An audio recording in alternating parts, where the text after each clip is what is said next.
Thick morning mist coils over the valley of Elah, hiding the armies that have camped restless through the night. Stones dig into your sandals and the ground is shuddering with distant footsteps. Thousands of tired men clutching spears, bracing for a war they do not want. The Philistines stand on one hill, their blackened iron shields gleaming. Across the narrow ravine, the Israelites gather with faces narrow and drawn, eyes fixed on the fog that has swallowed the horizon. Somewhere in the stillness, a man's voice shakes the air, a bellow, deep and mocking, rolling down from the Philistine side. Out comes Goliath. His shadow is a mountain. He stands over 9 feet tall, his armor thick as stone, scales of bronze shining like the back of a serpent. The iron tip of his spear glints red in the new sun. It is heavy enough to pin a lion to the earth. He lifts his face, painted with scars, and roars toward the trembling line of Israel. "Why have you come to set your armies for battle? Am I not a Philistine? Are you not servants of Saul? Choose a man, let him come down to me. If he is able to fight and kill me, we will be your servants. But if I prevail and kill him, you shall be our slaves." Silence. You can hear the breathing of men, the clatter of an accidental sword, the hush of those too afraid even to move. Goliath spits onto the dust and laughs. For 40 mornings he has come, and for 40 mornings not one has answered his challenge. Down the road from the hills rides a boy, ruddy, dust-swept, a sling tied at his belt, a staff in his hand. He walks with a shepherd's gait, and the smell of pasture clings to his clothes. David, son of Jesse, the youngest, sent with bread and cheese for his brothers at the front. He passes the ranks of soldiers. Some are hollow-eyed, some look away. His brothers Eliab, Abinadab, Shammah stand among the men, hiding their shame. David delivers the food, and then he hears the voice, howling, proud, defiant, carrying over the valley. He sees Goliath striding back and forth like a wolf among sheep. David's heart burns in his chest. "Who is this uncircumcised Philistine who dares defy the armies of the living God?" he cries. But the men only shake their heads. "Have you seen this man? Whoever kills him, the king will give great riches, and his daughter, and make his father's house free in Israel." David's eldest brother spins toward him, jaw clenched, eyes blazing. "Why have you come down here, little brother? With whom did you leave those few sheep in the wilderness? I know your pride. I know the insolence of your heart. You just want to see the battle." David shrugs off the mocking. Is there not a cause? Word of the shepherd's boldness trickles up through the ranks. Soon David stands in the shadow of King Saul's tent. Saul's armorers, craftsmen, and counselors crowd the king, their faces creased by fear. Saul fixes his gaze on David, doubtful, exhausted. "You are not able to go against this Philistine to fight him. You are just a boy. He has been a warrior from his youth." David's reply is soft, yet strong. "Your servant was a shepherd for his father's flock. When a lion or a bear came and took a lamb from the flock, I went after it. I struck it down and snatched the lamb out of its mouth. When it rose against me, I caught it by its beard, and struck it, and killed it.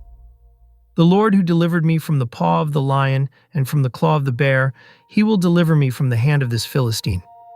There is a long, haunted silence as Saul weighs the unimaginable. Finally, Saul whispers, almost pleading, "Go, and may the Lord be with you." Clattering bronze descends over David's shoulders as they fasten the king's armor, strap on his sword. But it is too heavy, too strange. David stumbles, shakes his head, and strips it away. Instead, he takes up his shepherd's staff, his sling, and walks to the stream at the foot of the valley. The water is cold, clear, alive. David kneels, searching, his hand closing around smooth, flat stones. 1, 2, 3, 4, 5 stones, cold with the promise of what's to come. He drops them into the pouch at his side and rises to his feet, setting his jaw. Across the valley, Goliath's laughter echoes again, honed with scorn. "Am I a dog that you come to me with sticks?"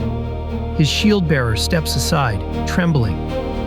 Goliath leans forward, voice curling cruel. "Come to me. I will give your flesh to the birds of the air and the beasts of the field." David steps forward, the whole army holding its breath. You come to me with sword, spear, and javelin, but I come to you in the name of the Lord of hosts, the God of the armies of Israel, whom you have defied. This day the Lord will deliver you into my hand. I will strike you down and cut off your head.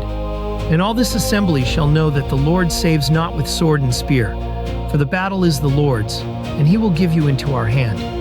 Goliath snarls. His armor rattles like thunder as he begins to move. Step by step he thunders forward, each footfall shaking the ground closer and closer. Then David runs. Not away, but straight toward the giant, feet sure, heart burning. His hand dives into the pouch and finds the smooth stone's cool edge. He fits it into the sling, whirls it round and round, the cords singing, the world narrowing to the eye of Goliath. A single breath drawn deep, David lets fly. The stone whistles through the air too fast to see. It strikes, crack, into the giant's forehead, deep into the bone. Goliath's eyes snap wide. His roar dies in his throat. He stumbles forward, tries to catch himself, but the world tilts. The Philistine crashes to the earth, armor clanging, face pressed into Israel's dust. For an instant, nothing moves. Then David charges, sunlight glinting in his eyes. He seizes Goliath's own sword, massive, two-handed, almost too heavy for him.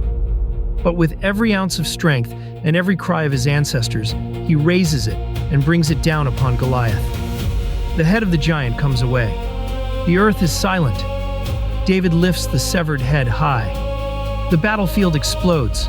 Philistine screams echo down the valley as their champions scatter in terror, chased by the thunder of Israel's armies breaking loose from fear. The air is full of the fragrance of trampled grass, the sweat of victory, the shock of a miracle. And David, shepherd, youngest son, servant of the flock, stands above the defeated giant, blood and triumph mingling on his hands.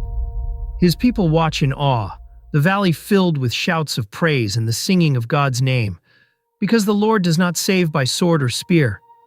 The Lord is the deliverer, the living God, who makes the smallest shepherd stronger than any giant, whose victory can turn a valley of dread into a song that endures through the ages.